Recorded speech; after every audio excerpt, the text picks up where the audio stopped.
अरे यह क्या हो गया मेरी बच्ची को? सुनिए, जल्दी यहाँ आइए।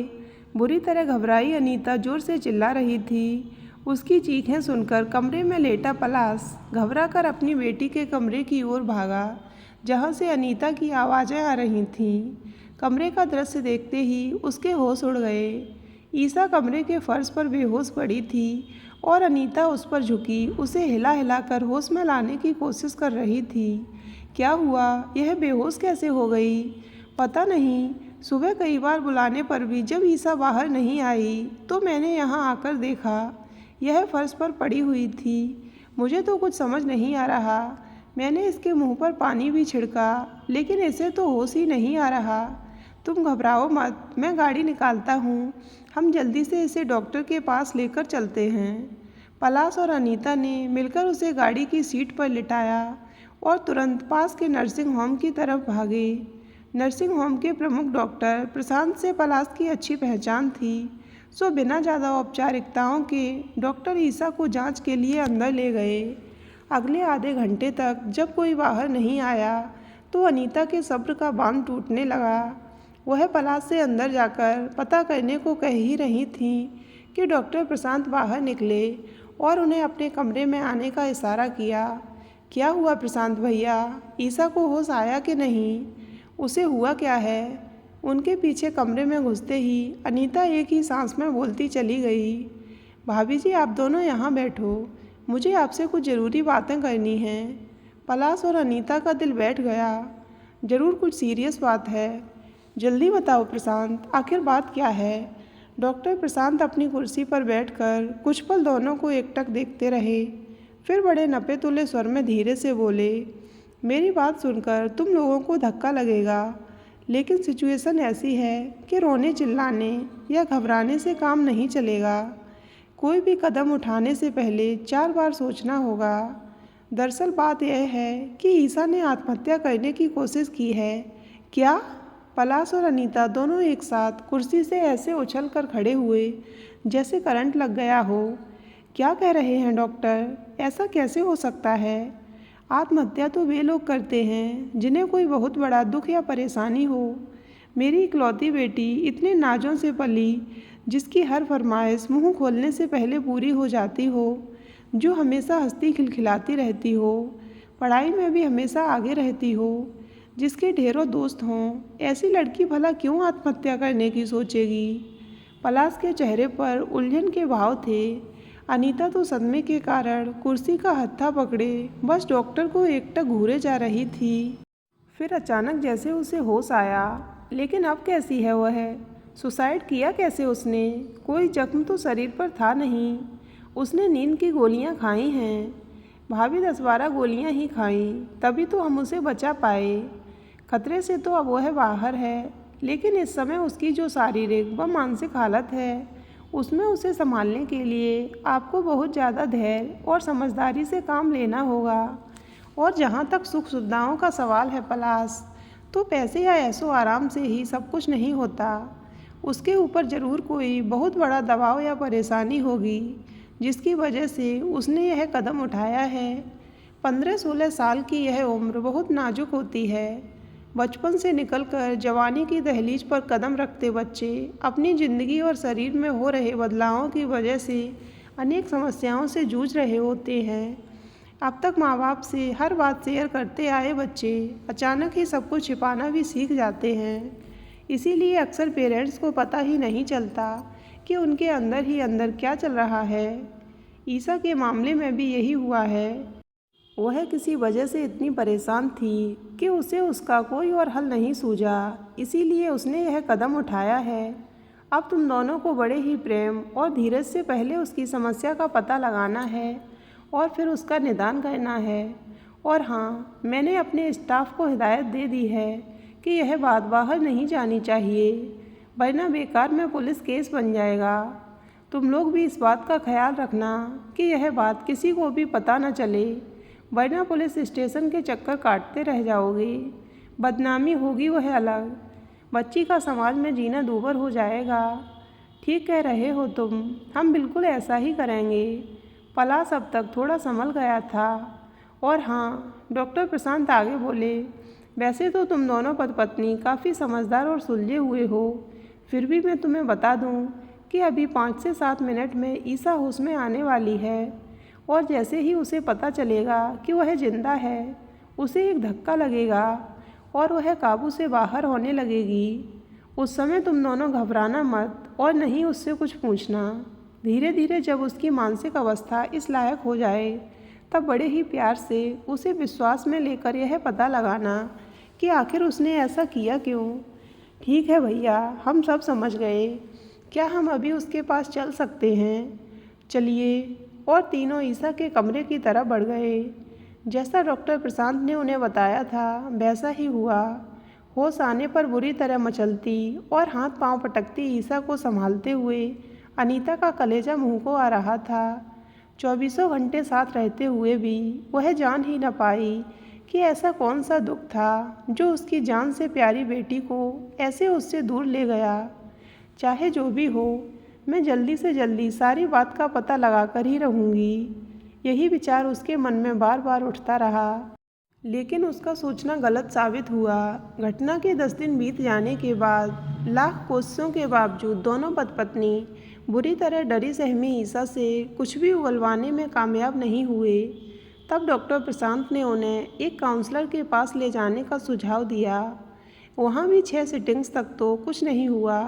7वीं सिटिंग के बाद काउंसलर ने उन्हें जो बताया उसे सुनकर तो दोनों के पैरों तले जमीन ही खिसक गई।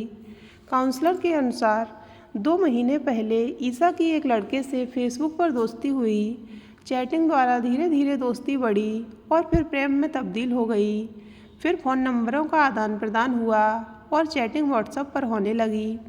प्रेम का खुमार बढ़ने के साथ साथ फ़ोटोग्राफ्स का आदान प्रदान शुरू हुआ। शुरू में तो यह साधारण फ़ोटोज़ थे, लेकिन धीरे धीरे नए नवेले प्रेमी की बार बार की फरमाइशों पर ईसा ने अपने कुछ न्यूड और सेमी न्यूड फ़ोटोग्राफ्स भी उसे भेज दिए। अब प्रेमी की नई फरमाइश आई कि ईसा उसे आकर किसी होटल में मिले। उसके साफ मना करने पर लड़के ने उसे धमकी दी कि अगर वह नहीं आई या उसने किसी को बताया तो वह उसके सारे फ़ोटोज़ फेसबुक पर अपलोड कर देगा। ईसा ने उससे बहुत मिन्नतें की, अपने प्रेम का वास्ता दिया, लेकिन प्रेम वहाँ था ही कहाँ। लड़के ने उसे 1 हफ्ते का अल्टीमेटम दिया और इस भयंकर प्रेशर को नहीं झेल पाने के कारण ही 6ठे दिन आधी रात के वक्त अपना अंतिम अलविदा का मैसेज उसे भेजकर ईसा ने सुसाइड करने की कोशिश की। पलाश यह सब सुनते ही बुरी तरह भड़क गया। मैं उस कमीने को छोड़ूंगा नहीं। मैं अभी पुलिस को फ़ोन करके उसे पकड़वाता हूँ। प्लीज़ मिस्टर पलाश, ऐसे भड़कने से कुछ नहीं होगा। मेरी बात, इतनी बड़ी बात होने के बाद भी आप मुझे शांति रखने को कह रहे हैं।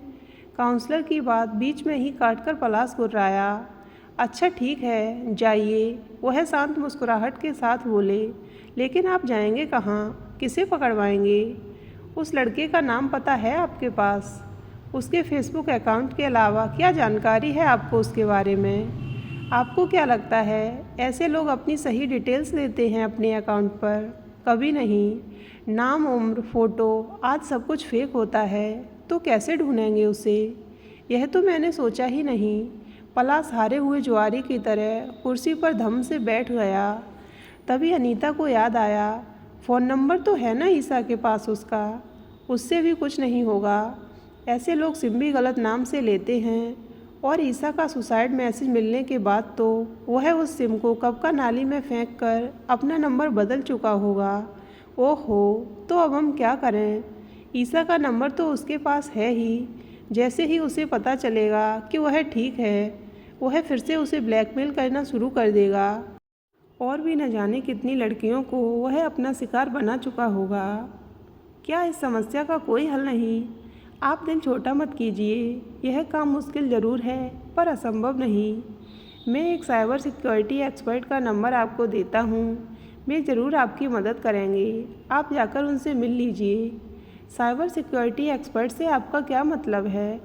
मतलब जैसे दुनिया में छोटे बड़े अपराधियों को पकड़ने के लिए पुलिस होती है, वैसे ही इंटरनेट की दुनिया यानी साइबर वर्ल्ड में भी तरह तरह के अपराध और धोखाधड़ी होती है।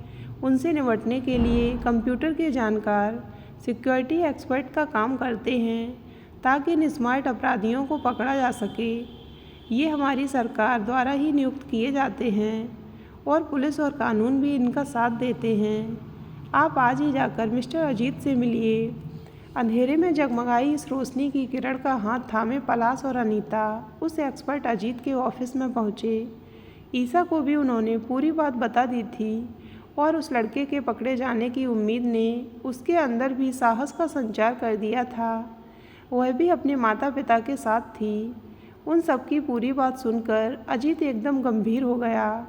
बड़ा अफसोस होता है यह देखकर कि छोटे छोटे बच्चे पढ़ाई लिखाई की उम्र में इस तरह के घिनौने अपराधों में लिप्त हैं। आपकी समस्या तो खैर हमारी टीम चुटकियों में सुलझा देगी। हमें बस इस लड़के का अकाउंट हैक करना होगा और सारी जानकारी मिल जाएगी। फिर चैटिंग के सारे रिकॉर्ड्स के आधार पर आप उसे जेल भिजवा सकते हैं। क्या सचमुच यह सब संभव है? जी हाँ, हमारे पास साइबर एक्सपर्ट की पूरी टीम है जिनके लिए यह सब बहुत आसान है। हम लोग हर रोज़ करीब 15-20 ऐसे और बहुत से अलग तरह के मामले हैंडल करते हैं।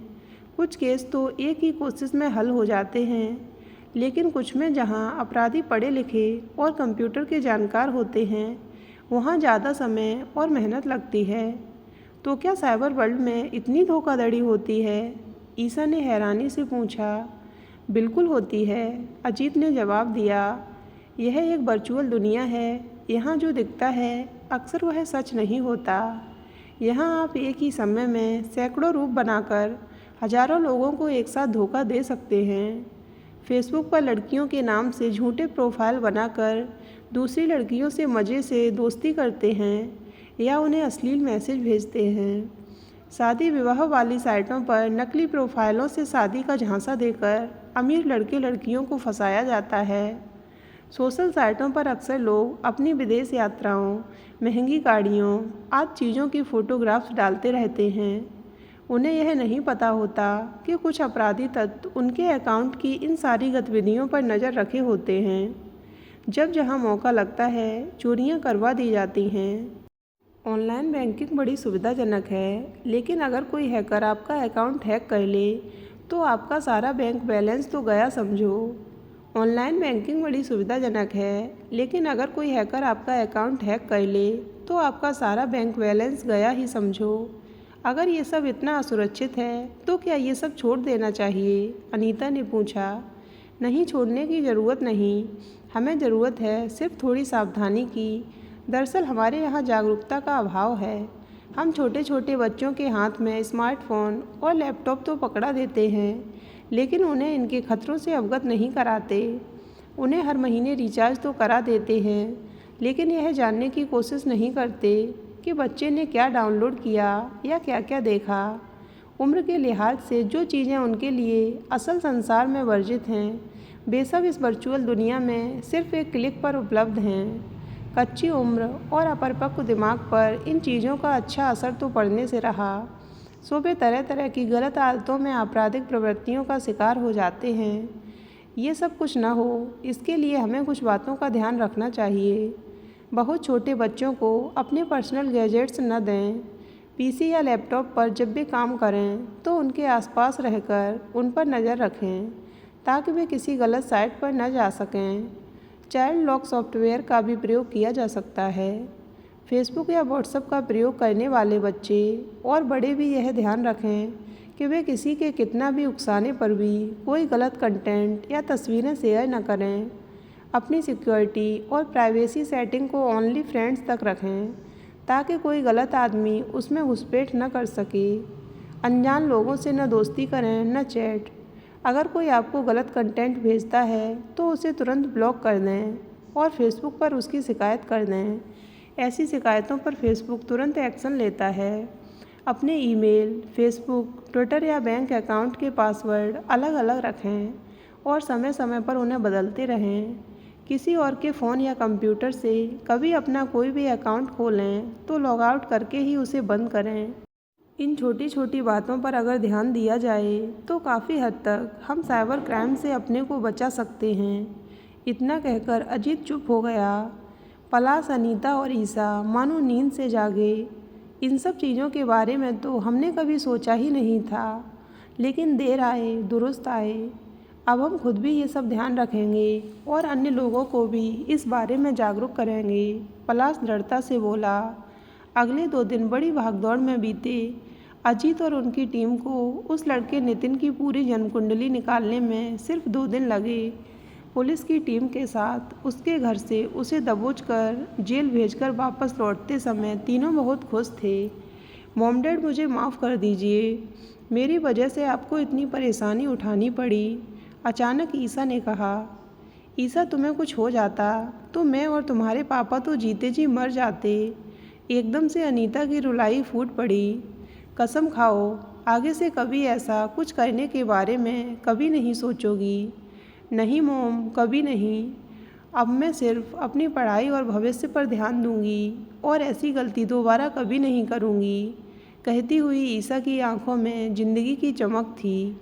तो दोस्तों, अगर आपको ये कहानी अच्छी लगी हो तो वीडियो को लाइक करें और हमारे चैनल को सब्सक्राइब अवश्य करें।